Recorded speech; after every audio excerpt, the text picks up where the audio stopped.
ನಮಸ್ಕಾರ ಸ್ನೇಹಿತರೆ, DVG rail fan ಚಾನೆಲ್ಗೆ ಮತ್ತೆ ಸ್ವಾಗತ. ಇಂದಿನ ವಿಡಿಯೋದಲ್ಲಿ ಉತ್ತರ ಕರ್ನಾಟಕದ ಅತ್ಯಂತ ನಿರೀಕ್ಷಿತ ರೈಲು ಯೋಜನೆಗಳಲ್ಲಿ ಒಂದಾದ ಧಾರವಾಡ ಬೆಳಗಾವಿ ಹೊಸ ರೈಲು ಮಾರ್ಗ ಯೋಜನೆಯ ಏಪ್ರಿಲ್ 2026ರ ಇತ್ತೀಚಿನ ಅಪ್ಡೇಟ್ ಅನ್ನು ನೋಡೋಣ. ಬೆಳಗಾವಿ ಧಾರವಾಡ ರೈಲು ಯೋಜನೆಗೆ ವೇಗ. ಸುಮಾರು 1200 ಎಕರೆ ಭೂಸ್ವಾಧೀನ ಪೂರ್ಣಗೊಂಡಿದೆ. ಪ್ರಾದೇಶಿಕ ರೈಲು ಸಂಪರ್ಕಕ್ಕೆ ದೊಡ್ಡ ಉತ್ತೇಜನವಾಗಿ ಕಿತ್ತೂರು ಮಾರ್ಗವಾಗಿ ಸಾಗುವ ದೀರ್ಘಕಾಲದಿಂದ ಬಾಕಿ ಉಳಿದಿರುವ ಬೆಳಗಾವಿ ಧಾರವಾಡ ರೈಲು ಮಾರ್ಗ ಯೋಜನೆ ಮಹತ್ವದ ಪ್ರಗತಿಯನ್ನು ಸಾಧಿಸಿದೆ. ಬೆಳಗಾವಿ ಜಿಲ್ಲಾಧಿಕಾರಿ ಮೊಹಮ್ಮದ್ ರೋಷನ್ ಅವರ ನೇತೃತ್ವದಲ್ಲಿ ಕೇವಲ 4 ತಿಂಗಳಲ್ಲಿ ಸುಮಾರು 1200 ಎಕರೆ ಭೂಸ್ವಾಧೀನ ಪೂರ್ಣಗೊಂಡಿದೆ. ಹಲವು ವರ್ಷಗಳಿಂದ ಭೂಸ್ವಾಧೀನ ಮತ್ತು ಪರಿಹಾರ ಸಮಸ್ಯೆಗಳ ಕಾರಣದಿಂದ ಸ್ಥಗಿತಗೊಂಡಿದ್ದ 73 ಕಿಲೋಮೀಟರ್ ಉದ್ದದ ಈ ಯೋಜನೆಗೆ ಇದು ಮಹತ್ವದ ಮುನ್ನಡೆಯಾಗಿದೆ. ಜಿಲ್ಲಾ ಆಡಳಿತದ ಪ್ರಕಾರ ರೈತರಿಗೆ ಸುಮಾರು 300 ಕೋಟಿ ಪರಿಹಾರ ಮಂಜೂರಾಗಿದೆ. ಇದರಲ್ಲಿ 60 ಕೋಟಿ ಈಗಾಗಲೇ ನೇರವಾಗಿ ಭೂಮಾಲೀಕರ ಬ್ಯಾಂಕ್ ಖಾತೆಗಳಿಗೆ ಜಮಾ ಮಾಡಲಾಗಿದೆ. ಉಳಿದ ಪರಿಹಾರವನ್ನು ಶೀಘ್ರದಲ್ಲೇ ನೀಡಲಾಗುವುದು. ಈ ಹಿಂದೆ ಭೂ ಹಸ್ತಾಂತರವೇ ಆಗಿಲ್ಲವೆಂದು ವರದಿಯಾಗಿದ್ದ ಯೋಜನೆಗೆ ಇದು ದೊಡ್ಡ ಬೆಳವಣಿಗೆ.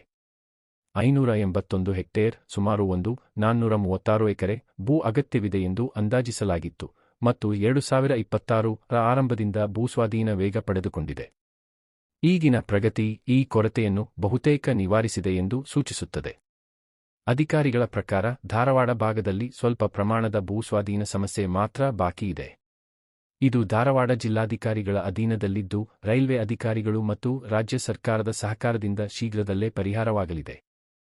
ಜಿಲ್ಲಾಧಿಕಾರಿ ರೋಷನ್ ಅವರು ತಿಳಿಸಿದಂತೆ ಉಳಿದ ಪ್ರಕ್ರಿಯೆಗಳು ಟೆಂಡರ್ ಪ್ರಕ್ರಿಯೆ, ಮಾರ್ಗ ಅಂತಿಮೀಕರಣ ಮತ್ತು ಪೂರ್ಣ ಪರಿಹಾರ ವಿತರಣೆಯ ನಂತರ ಈ ವರ್ಷದ ಡಿಸೆಂಬರ್ ವೇಳೆಗೆ ಟ್ರ್ಯಾಕ್ ಹಾಸುವ ಕೆಲಸ ಆರಂಭವಾಗುವ ನಿರೀಕ್ಷೆಯಿದೆ. ಕೆಲಸ ಆರಂಭವಾದ ನಂತರ ಆರಂಭಿಕ ನಾಗರಿಕ ಮತ್ತು ಟ್ರ್ಯಾಕ್ ಕಾಮಗಾರಿಗಳು ವೇಗವಾಗಿ ನಡೆಯುವ ಸಾಧ್ಯತೆಯಿದೆ. ಈ ಬೆಳಗಾವಿ ಧಾರವಾಡ ರೈಲು ಮಾರ್ಗವು ಕರ್ನಾಟಕದ ಪ್ರಮುಖ ಬಾಕಿ ಉಳಿದಿರುವ ಸಂಪರ್ಕ ಯೋಜನೆಗಳಲ್ಲಿ ಒಂದಾಗಿದೆ. ಇದು ಕೇಂದ್ರ ಮತ್ತು ರಾಜ್ಯ ಸರ್ಕಾರಗಳ 50-50 ವೆಚ್ಚ ಹಂಚಿಕೆ ಆಧಾರದ ಮೇಲೆ ಅನುಮೋದಿಸಲಾಗಿದೆ.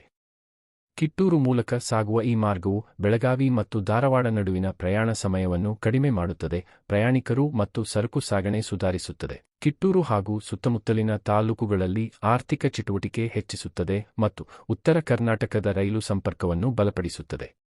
ಇತ್ತೀಚಿನ ವರದಿಗಳ ಪ್ರಕಾರ ಒಟ್ಟು ಭೂ ಅಗತ್ಯವು 2 ಹಂತಗಳಲ್ಲಿ ಸುಮಾರು 1588 ಎಕರೆಯಾಗಿದ್ದು ಪರಿಹಾರ ವೆಚ್ಚ 250-300 ಕೋಟಿ ಎಂದು ಅಂದಾಜಿಸಲಾಗಿದೆ. ಹಲವು ವರ್ಷಗಳಿಂದ ಪ್ರಕ್ರಿಯಾತ್ಮಕ ವಿಳಂಬಗಳಿಂದ ಕಾಗದದಲ್ಲೇ ಉಳಿದಿದ್ದ ಈ ಯೋಜನೆಗೆ ಈಗ ಬೆಳಗಾವಿ ಜಿಲ್ಲೆಯಲ್ಲಿ ಕಂಡುಬಂದಿರುವ ಪ್ರಗತಿ ಮಹತ್ವದ ತಿರುವಾಗಿ ಪರಿಗಣಿಸಲಾಗಿದೆ.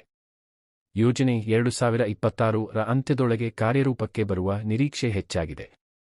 ಪೂರ್ಣಗೊಂಡ ನಂತರ ಬೆಳಗಾವಿ, ಕಿತ್ತೂರು ಮತ್ತು ಧಾರವಾಡ ನಡುವಿನ ಸಂಪರ್ಕವನ್ನು ಗಣನೀಯವಾಗಿ ಸುಧಾರಿಸಿ ಈ ಪ್ರದೇಶಕ್ಕೆ ದೊಡ್ಡ ಮೂಲಸೌಕರ್ಯ ಉತ್ತೇಜನ ನೀಡಲಿದೆ. ಆರಂಭದಲ್ಲಿ ಸುಮಾರು 180 ರೈತರು ಮತ್ತು ಭೂಮಾಲೀಕರು ವಿರೋಧ ವ್ಯಕ್ತಪಡಿಸಿದರೂ ನಿರಂತರ ಚರ್ಚೆಗಳು ಮತ್ತು ವಿಶ್ವಾಸ ನಿರ್ಮಾಣದ ಮೂಲಕ ಆಡಳಿತವು ಅವರ ಆತಂಕಗಳನ್ನು ಪರಿಹರಿಸಿದೆ.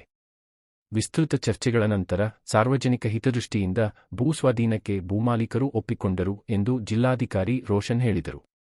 ಈ ವಿಡಿಯೋ ನಿಮಗೆ ಇಷ್ಟವಾದರೆ ಲೈಕ್ ಮಾಡಿ, ಶೇರ್ ಮಾಡಿ ಮತ್ತು ಡಿವಿಜಿ ರೈಲ್ ಫ್ಯಾನ್ಗೆ ಸಬ್ಸ್ಕ್ರೈಬ್ ಮಾಡಿ.